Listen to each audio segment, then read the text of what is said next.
কেন্দ্রীয় তদন্ত সংস্থার নজরে থাকা কলঙ্কিত নেতাদের চাঁদা বাঁচাতে বিজেপির সাথে টিএমসির গোপন বোঝাপড়া রয়েছে। বক্তা সিপিএম নেতা সুজন চক্রবর্তী।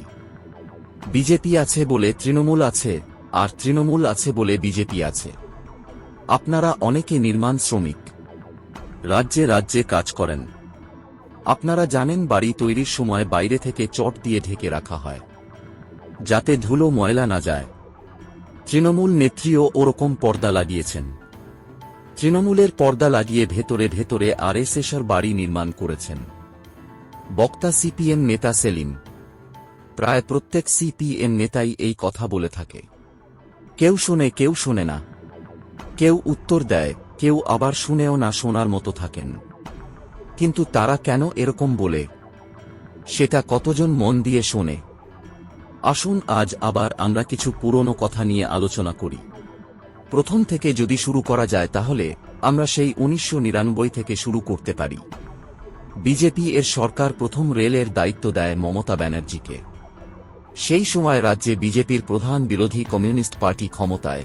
রাজ্যে তখন সবে এসএসসি চালু করেছে কমিউনিস্ট গভর্নমেন্ট। সেই সময় আরএসএস এর মা দুর্গা রাজ্যে সবকিছুর বিরোধিতা করছেন।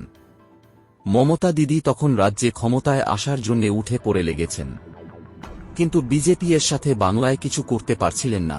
তাই কিছুদিন পর তিনি কংগ্রেস আর হাত ধরলেন। তখন বাংলার মানুষ আর শিল্পের প্রয়োজন ছিল। সরকারি চাকরি ছাড়া ওয়েস্ট বেঙ্গল সেরকম কর্মসংস্থান আসছিল না। বিজেপিকে তখন থেকে বাংলার মানুষ দাঙ্গাবাজ দল হিসাবেই চিনত। আর বিজেপি তৃণমূল তখন থেকে শুরু করল জাত নিয়ে খেলা। একটা জিনিস লক্ষ্য করলে বোঝা যাবে, আমাদের রাজ্য সহ দেশে 2008-9 সাল থেকেই দুর্নীতির বিরুদ্ধে একটা শোরগোল পড়তে শুরু করে। সেই সময় কিছু রাজনৈতিক পার্টি এর ক্ষমতা বাড়তে থাকে। তাদের হাতে মানি পাওয়ার, মাসেল পাওয়ার আসতে শুরু করে। ঠিক সেই সময় থেকেই তৃণমূল ও ক্ষমতা পেতে শুরু করে। কিভাবে? এর কারণ বুঝতে গেলে বুঝতে হবে কিভাবে কাস্ট পলিটিক্স করে মমতা ব্যানার্জি আর তার দলবল ক্ষমতা নিজেদের হাতে নিতে শুরু করে, ছলে বলে না হলে কৌশলে। মুকুল রায়, শুভেন্দু অধিকারী, অর্জুন সিং, মদন মিত্র এরকম অনেক নেতা মন্ত্রী যারা সেই টাইম এও কেন্দ্রীয় বিজেপি এর সাথে ভালো সম্পর্ক রেখেছিল। এই বঙ্গে পরবর্তীকালে যে বিজেপি নেতারা ক্ষমতায় এসেছে তাদের অনেকেই তৃণমূলের লোক ছিল। এখানে বর্তমানে শাসক ও বিরোধী দুজন একসাথে রাজনীতি করা লোক, এক নীতি আদর্শে চলা নেতা। একজন মুসলিমদেরকে দুধের গাই বলেন, আর একজন হিন্দুদের 70% হিসাবে দেখেন। একসময় বাম শাসনকালে শিল্প আসতে চেয়েছিল এই বাংলায়। ঠিক তখন দিদি সেই শিল্প তাড়িয়ে দেন কোথায়? সেই মোদি বাবুর কাছে। সেখানে কিন্তু এখন ও চলছে সেই কোম্পানি, আর কাজ করছে বহু বাঙালিও সেখানে। কি আজব ব্যাপার, তাই না? একটা রাজ্য থেকে শিল্প চলে গেল, আর ক্ষমতায় আসলো শিল্প তাড়িয়ে দেওয়া পার্টি। আর একটা রাজ্য সেই শিল্প গ্রহণ করে প্রধানমন্ত্রী দিল দেশকে। সবই ঘটল খুব তাড়াতাড়ি আর প্রায় একসাথে। তারপর নীল দেখুন, দুজনেই একটা মার্কেটিং করে ভোটিং সিস্টেম চালু করেছে।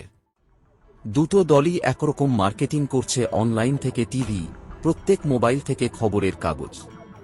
প্রশান্ত কিশোরকে দুটো দল খুব ভালোভাবে ব্যবহার করেছে। যদি সত্যি এরা মানুষের কাজ করে থাকে তাহলে কেন এত মার্কেটিং? এক দল দুর্নীতিতে মিলেমিশে এক হয়ে গেছে, আর এক দল বলছে বিচার হবে। দেখতে দেখতে 10 বছর হয়ে গেল, কোনো বিচার হলো না। কত কেস পড়ে আছে প্রথম থেকে।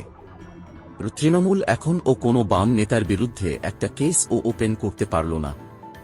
এবার মিল দেখুন, এই ভোটের আগে যে স্ক্যামটা সামনে, ইলেকটোরাল বন্ড, যেখানে প্রধান দুই দল তৃণমূল ও বিজেপি। বিজেপি সব থেকে বেশি।